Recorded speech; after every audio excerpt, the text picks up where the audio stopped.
Welcome to a new episode of Sports Talk Central. I'm your host, Deep Mahmood, with my normal co-host Hunter, and today we're going to be recapping briefly the playoffs and some very early predictions that we're probably going to get wrong about where certain guys could sign. Then also some talk about Virginia Tech's loss to Louisville, Ravens and Steelers, and the rest of the NFL, including trade deadline. So let's start with the MLB playoffs. The Texas Rangers beat the Arizona Diamondbacks in 5 games to win their first World Series in team history. So now only the Dallas Stars and the Dallas Cowboys are the only teams based in Dallas that have not won a championship this century, and at least the Dallas Stars. I could be wrong. I think it's the Dallas Stars, right?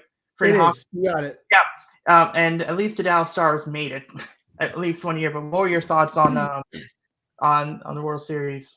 Just dominant from the Rangers. I don't think the Diamondbacks really had a chance in that series. I thought Texas's pitching was phenomenal. I thought their hitting. I mean, Adolis Garcia, what a legend, honestly, in the playoffs as a whole. I know he got a bit banged up towards the end, but he was tremendous all throughout that World Series. And the Rangers really did a good job hitting the long ball, I thought, in that series against Diamondbacks. The Diamondbacks just didn't have the pitching to win that series. They got absolutely crushed on the mound. And I thought the Rangers bullpen was also very strong as well. I think everything just came together.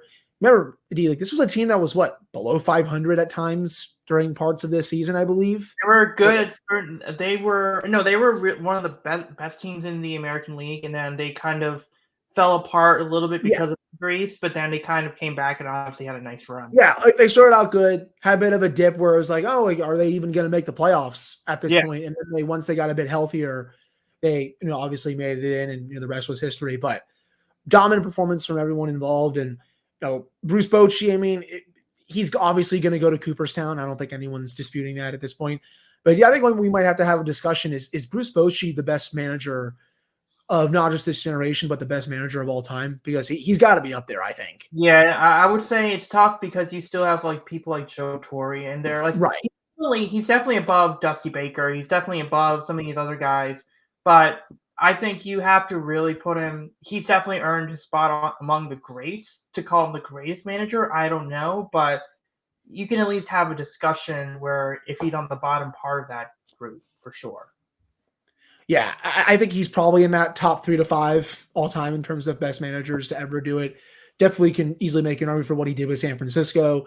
Then left, he goes to Texas now, wins the World Series with them. And that was a team this year that I don't think a lot of people thought they were going to win the World Series heading into this year.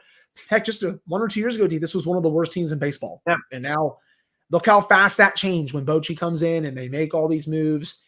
But that World Series was just never close, in my opinion. And Texas really showed why.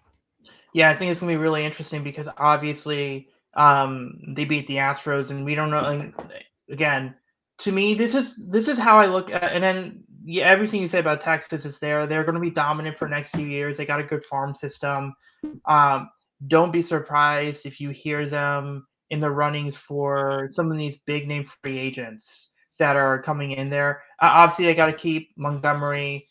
Let's see what happens with Scherzer. I know they have him for another year. Andrew Haney they picked up the option for him. So it's going to be really interesting to see what they do in free agency, but they're set up for a nice 2-3 year run. But yeah, like here's the thing. Jacob deGrom, nope, had no impact. And he's going to be missing all of next season. Max Scherzer had a few good starts, but nope, didn't really make too much of a dent. And by the way, if you ask Mets fans earlier in the year, oh yeah, DeGrom and Scherzer. Last couple of years ago, they're going to World Series, and part of their team colors is going to be blue. And you would think Mets fans would be excited. Then it's like, nope, it's a different team whose colors involve blue, and those two are not on your team anymore. So it is interesting. LOL Mets, baby. LOL Mets. That's how I like to say it. Yeah, and that's where it's interesting. So I do think that I think the Rangers are going to be good. Diamondbacks are a nice young team. If they make a couple of moves, I get it. Here's the thing I don't get. Like if I get it, they won 84 games. Gallon, I get. Fat, I get. I get the 3 starters they have, but you would think if you got to the World Series, you should be able to have a 4th starter. That's the thing I don't understand. Like Game 4, that being a bullpen game, I don't understand why you're going to do that. Like I get it if you didn't like Zach Davies. Like I know he was on that team, but I get it if you didn't like someone like Zach Davies. But at the same time, if you're going to treat Game 4 like a bullpen game, I would have rather you've kept one of your starters from like the regular season and maybe still kept it a bullpen game, or maybe gone after a starting pitcher, even if it was someone who wasn't pitching well. So it's that is a little bit on the Diamondbacks because that bullpen game really screws them over. But this is going to be a nice young team to watch out for, and with let's see what uh A's manager Bob Melvin does with the Giants. So let's see what he does with the Giants. Um, and let's see what moves they make. And the Giants can make a difference. The Dodgers are always going to, but I feel like the Dodgers are on the back end, so the Diamondbacks could be interesting. But I mean, I want to get to the Astros talk a little bit here as well because this loss is definitely like them losing to the Rangers. The Rangers kind of they're going to be the team, the Texas baseball team in the American League that's going to be the favorite. It's not the Astros, and it just feels like the Astros are kind of you know how you have a show like The Office, right? The first few seasons really good, really funny, and most people find it really enjoyable. Season 7, season 8, you're kind of in that they're good, but the writing's not as sharp, right? They're good, but they're not as good as they were in season 3 or season 4, and then obviously season 9 it finished. I feel like the Houston Astros, and correct me, and you could say if you think that this is kind of off base here, but the Houston Astros are a team that, when you think of like a TV show, like the first few seasons, really good, really sharp writing, everything is firing on all cylinders. And then you have that period of time where it's still good. It's not like they're bad, but they're not as sharp as they were before. And they were kind of at a crossroads of if you make the right moves, you can have a few more good years. If you make the wrong moves, then they're going to be bad. And I think that's where the Astros are. They're at that crossroad. Obviously, Dusty Baker's not the manager anymore. If they get the right manager, if they make 1 or 2 moves here and there, they could continue it. But if they don't, they're not going to be good. Like, do you think that's where the Astros are? I think it's fair. I think they have to get Altuve some help after heading into next He's a season. free agent after the season, after next year. Yeah, I mean, I think they'll have to get him some help. I mean, at least heading into this upcoming season, I should say, because he still has 1 more year under contract, right? I'm pretty And Bregman I think has 2 more years, I believe. Yeah, so if you can get them some help for this year, they're going to try, I think, to go all in again this season. You said it. Bregman's up in 2 years. Altuve's up in 1. You owe it to them. Kyle Tucker is due for a new contract. We don't know when that's going to happen. You have Alvarez is there too. You owe it, I think, to all those players to go all in 1 more time. And how many years Verlander? How many years does Verlander have left? Yeah. So I think you're going to see them be aggressive this offseason to try to get back. I mean, the worst thing baseball fans could the worst move baseball fans could see they're not going to do it because I don't think this team is built the way this front office is going to do it. Shohei Ohtani. If Ohtani goes to Houston, it will never happen. Please don't say that, Eddie. It won't happen. He's going to go. I think the Rangers are more likely an option for Ohtani than the Astros are. But I think he's probably going to go to a team like the Giants or the Dodgers. Which let's bring up this next point here. Blake Snell, Ohtani, Tyler Glasnow, he could be traded. Do you have any early predictions on where some of these guys could go? Ohtani, it's going to be a big market team, right? I mean, if he doesn't go back to the Angels, I should say. Right. And it's looking, I think, more unlikely right now. I don't want him to go to the Mets. It would be funny if he did, though. It would be funny because I don't think he'll win anything if he goes to play for the Mets. I really don't. I just don't see it. Maybe a team like would the Dodgers make sense for him? Would they have the money to? Well, the Dodgers have the money to pay anyone, I feel like. Yeah. I mean, that would be interesting. Snell, I'm not really too sure about that one. Glasnow, I think will go bigger than the Rays, I should say for sure. What about And Soto? What about Juan Soto? Because we've heard the rumor, we've seen the news about the Padres he taking can come, over he the can 50 come back million. here. He can What? come back to the Nats. No, but did you see the rumors? Did you see the news that the Padres took like a $50 million loan? Oh, no, I did not see that. No. I haven't been, like, ever since the World Series ended. I haven't been like as Yeah, tuned to the baseball rumors. but I think yeah, no, that Soto. happened. That happened. Like they took that loan at some point. I don't doubt it. I think Soto. I think the Padres are going to give it a really good shot to try to extend him. If not him, the Phillies are in on everyone. I think at this point, you add him to that lineup, and good luck to everyone else. Phillies are collecting naps like the damn former naps like the dang Infinity Stones at this point. I I wouldn't know, be legitimately, right? It would be honestly really funny to see him and Harper, both in their primes, just and mashed. Turner and Schwarber. Yep, that would be fun. I'm not gonna like give a prediction just yet. Ask me in a couple more weeks. I'll try to give my good prediction for it. I'm gonna say the Mets will not go and get Otani. I think he ends up in the Giants. I think the Giants made the run at Aaron Judge. It didn't work Right. out. They made the run at Correa. It's time for them to go get a superstar. Yeah. And they're now, and I feel like the Giants are at a point where you're right. Then you get a superstar. They are in that team that everyone wants to make a big move. And I think if you're in that area, the Japanese market as well, I think that's going to really help what you can do there. So I think they're going to go with, I think he's going to go to the Giants.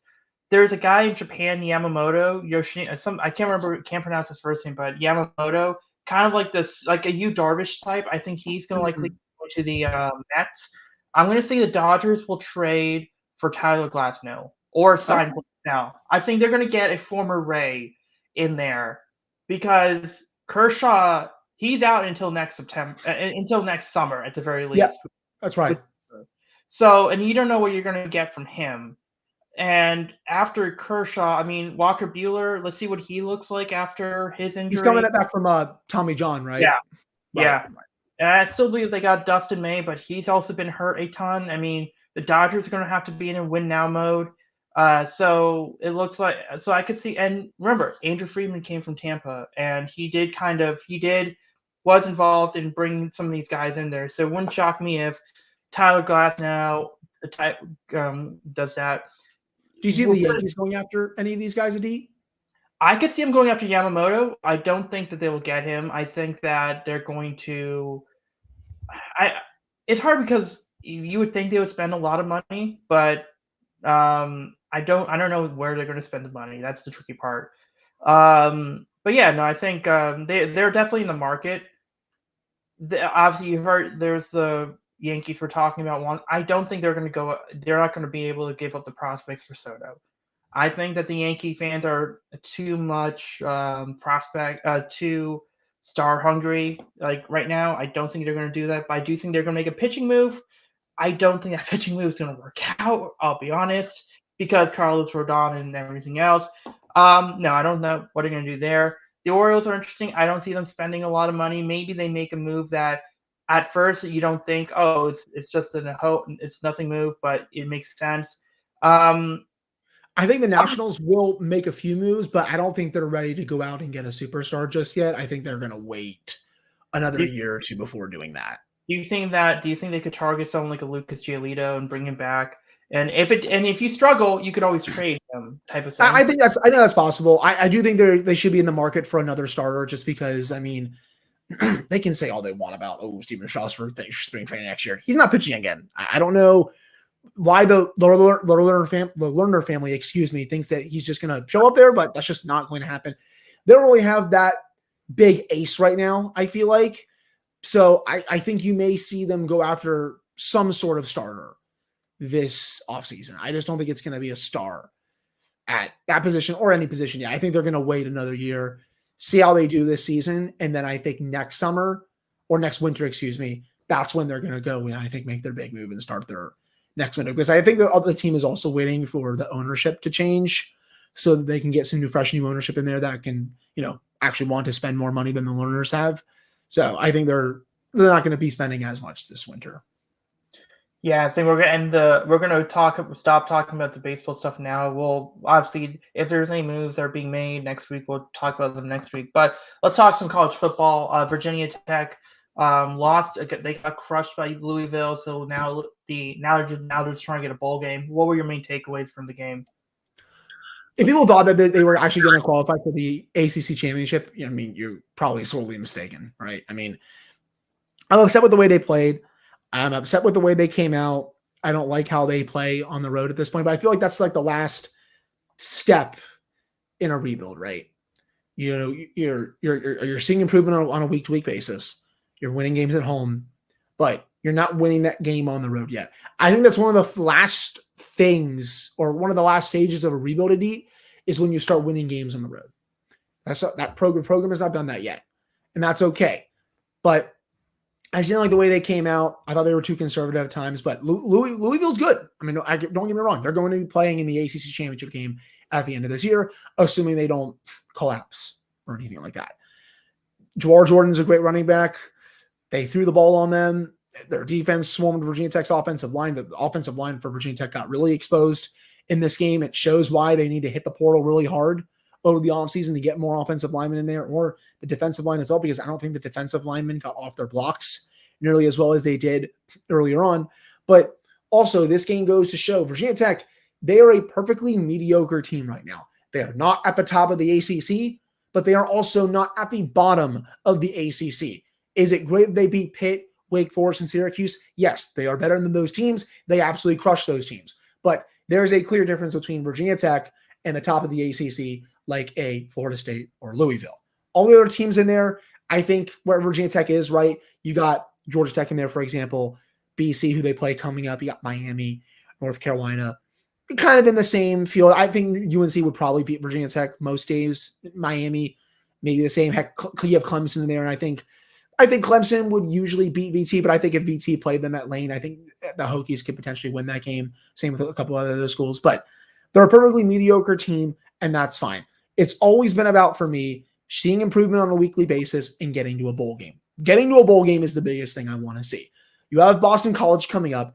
That is a winnable game. I don't care that it's in Chestnut Hill. I know weird stuff happens up there, but I do think they can beat BC, because I don't think BC is that good. After that, you have NC State. They're not that bad this year, but we've seen VT play really good at home. That's a bowl game. And then you obviously have Virginia. They're 2-7. They just got blasted by Georgia Tech, and I don't think Georgia Tech's that good either. If they can win 2 of those last 3 games, heck, I think they can win all 3 of those games if they learn to win on the road.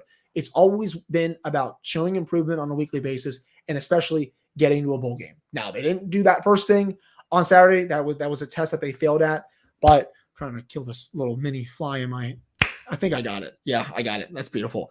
But it's always been about, again, just getting to the bowl game and just improving upon that from last year. If they can do that this year, I'll be happy with this season. Yeah, and I agree. I think that the looking for an ACC title game is a bit of a stretch right now. They're definitely. I saw way too many lies on social media this week. They were not ready to play the ACC title game this year. I don't care what anyone says. Yeah, no, and look, this is a team that is further along their rebuild, but they're not that much further along. And look, get to a bowl game, and we're good. I'm happy with the bowl game. Yeah. Look, they've done enough to really improve recruiting. That's the other thing. Look, I mean, yeah, they were outclassed by Louisville. Louisville had a couple of big, like that game could have been way worse. There were a couple of runs that were called back. That game could have been way, way worse than what it actually was. So you're right. Once I saw Kyron Drones basically not fumble the snap, take a sack on the first play, I'm like, yeah, this is going to be a long day. Yeah. Yes, I think so like you said everything else. The next 3 are winnable games. They just win 2 out of the 3. Let's do the bowl game, and then let's enjoy the offseason, see what happens, knowing that going into next season, Kyron Jones is going to be the quarterback.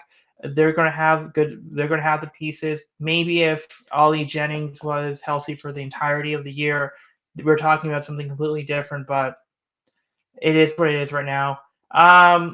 So now let's talk some Ravens and Steelers. Steelers beat the Titans, and Ravens crushed the Seahawks. So let me first talk about the Ravens game.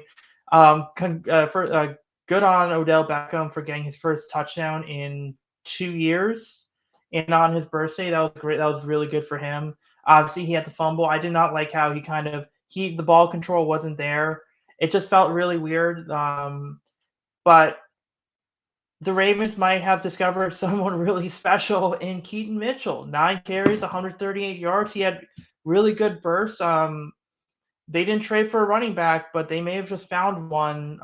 They may have just found another potential running back. And Gus Edwards is a touchdown vulture. And look, Yeah. Mike McDonald has coached up this defense really well.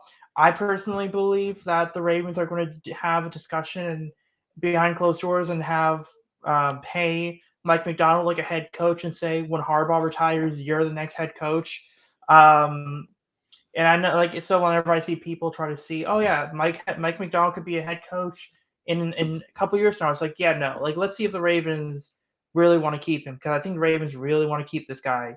But yeah, and I think I think he is definitely making a case for being the best defensive coordinator right now, one of the better ones in football, especially with how complimentary everything is.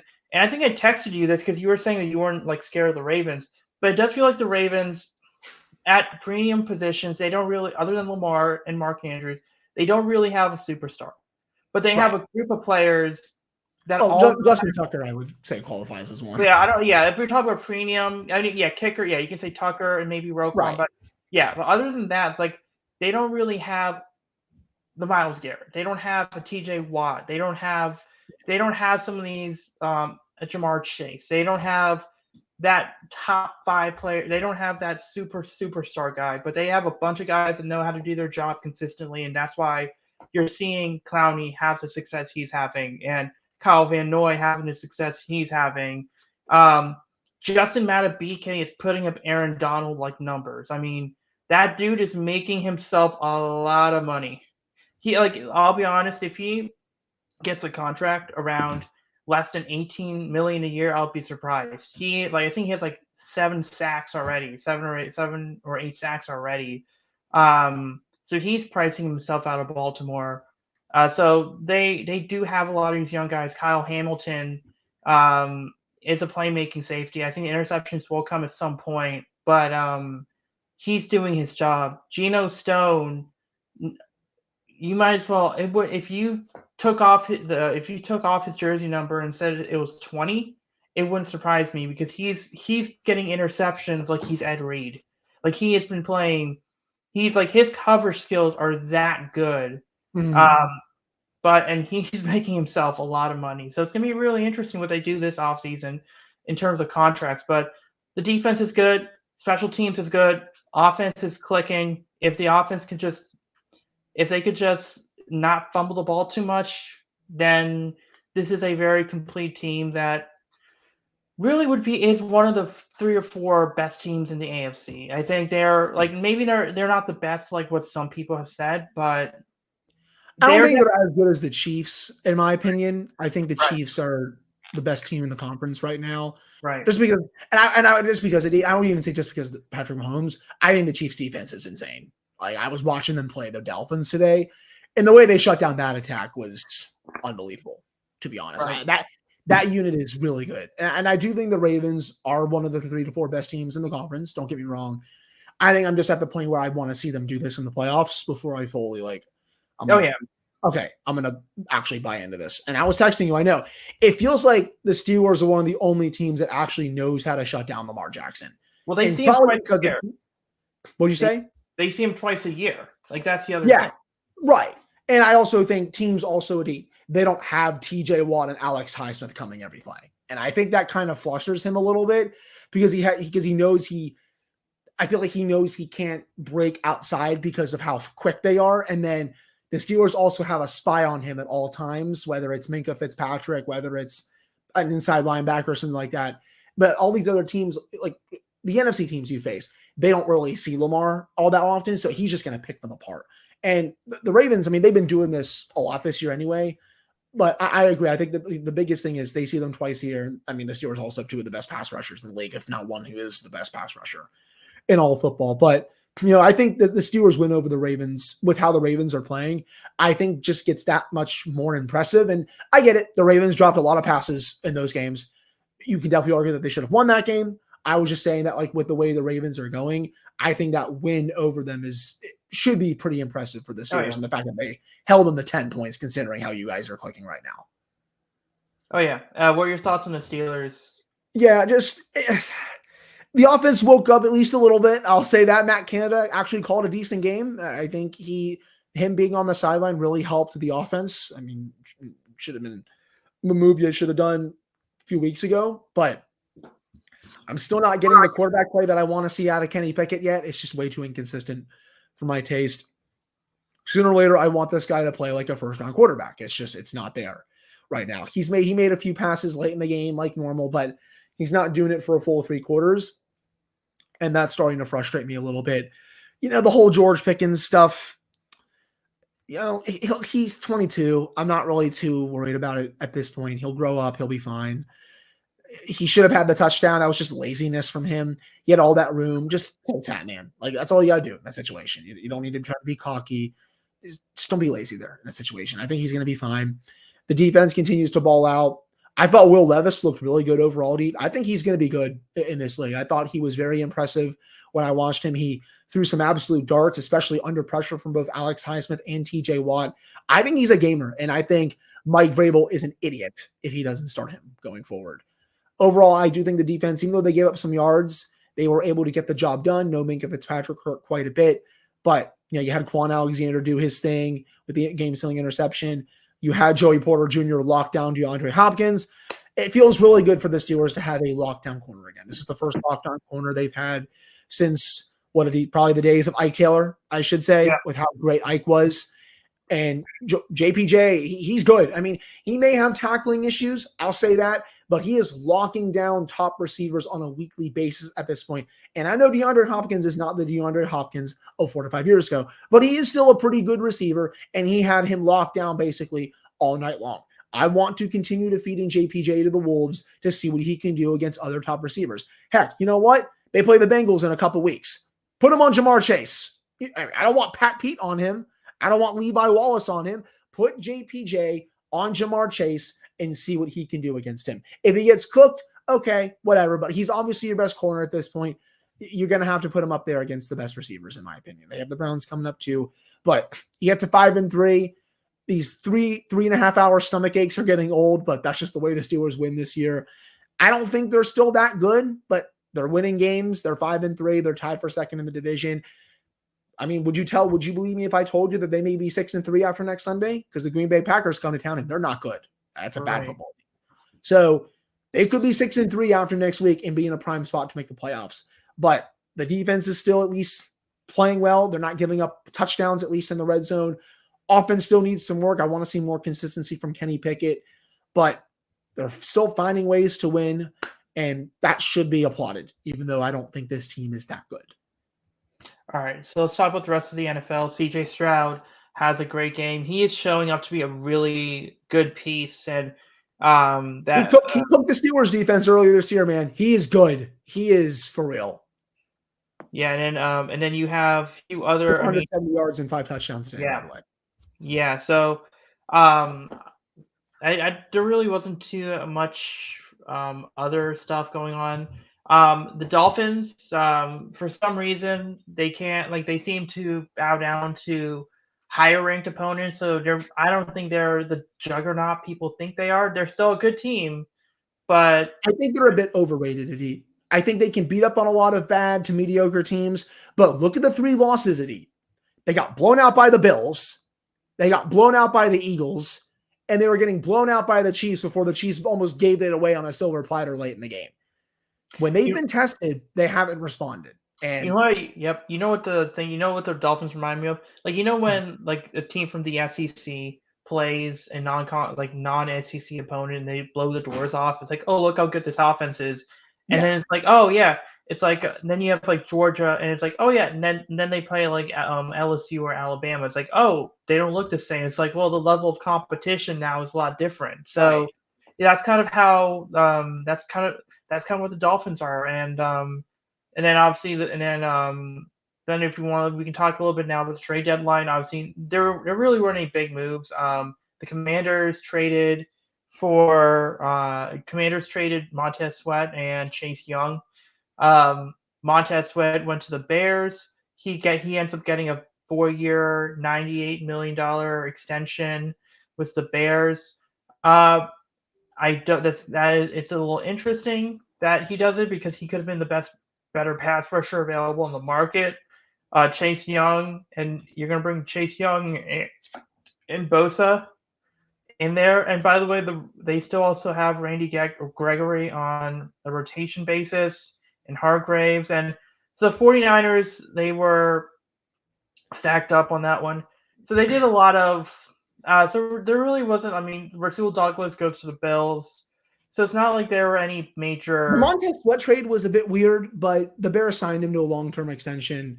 It looks better now than it did earlier because it looked like it was pretty much a first-round pick, right? No, it pretty much was close to a first. No, because it was also the 35th overall pick, so it's close to the first-round pick as well. So it almost feels like a first-round pick for the Commanders, but no, yeah, that is going to be really interesting.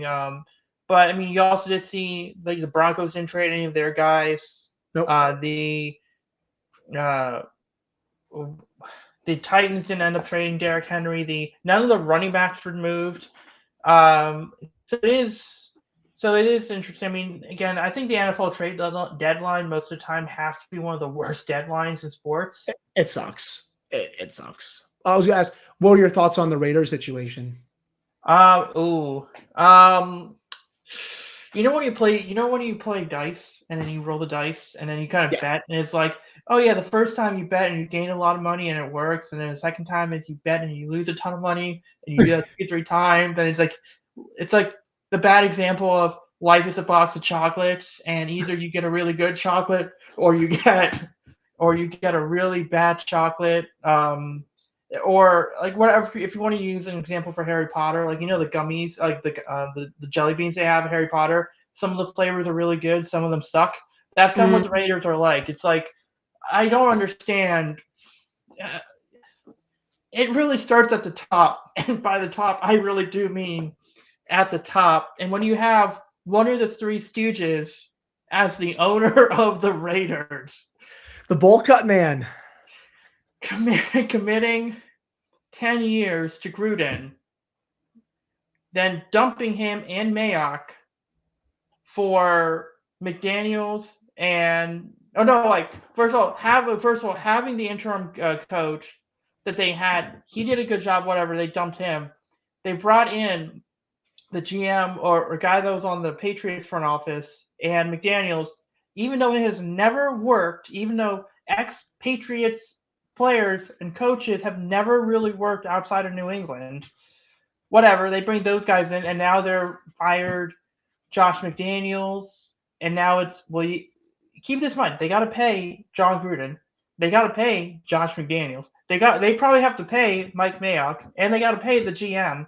So now what's next? The GM's still there. $85 million to the coaches and the GM that he just fired. $85 million.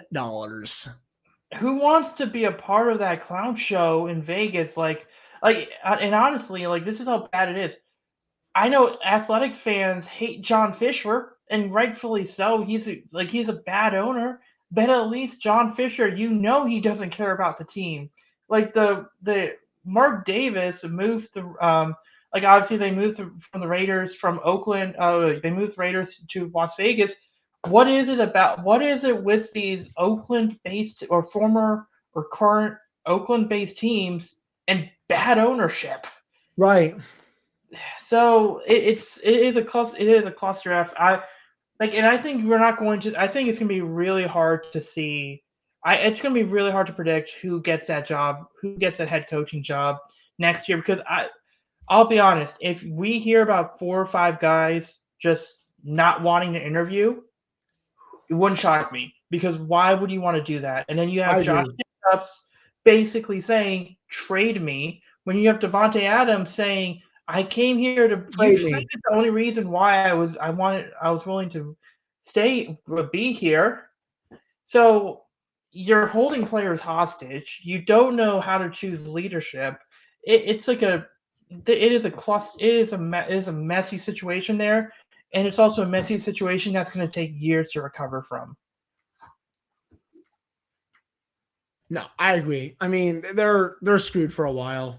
I think, to be honest, as long as Mark Davis is the owner, I don't think they're going to be really doing anything, in my opinion. But a lot of fun games today overall. I mean, that crazy Texans Bucks game was awesome. Josh Dobbs, the legend, continues to grow for that guy. He just doesn't matter what team he's on. He needs to make a lot more money than what he's making this year, because that was an awesome comeback with the Minnesota Vikings. You have the Eagles Cowboys game right now, Bengals Bills a bit later. It's a pretty fun day in the NFL right now.